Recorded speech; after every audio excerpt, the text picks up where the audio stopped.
Biz hazır Riyad şehrinde Arapların erteminenki tamağın çivatağız.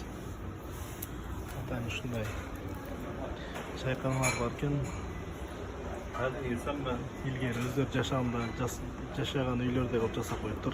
هذا يسمى رياء الطعام رياء الطعام Nan maşallah. Nan cuka ken bizdikine namruk cukası. Bismillah. Kibde bunlar emeği bor bu. Kibde bunlar full degen.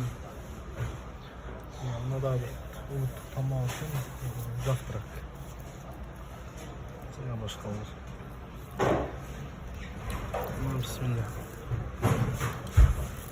هذا شكشوكة عدني، هذا بيض بالجبن. تصلون عليه عدن هذا في يمن. اليمن.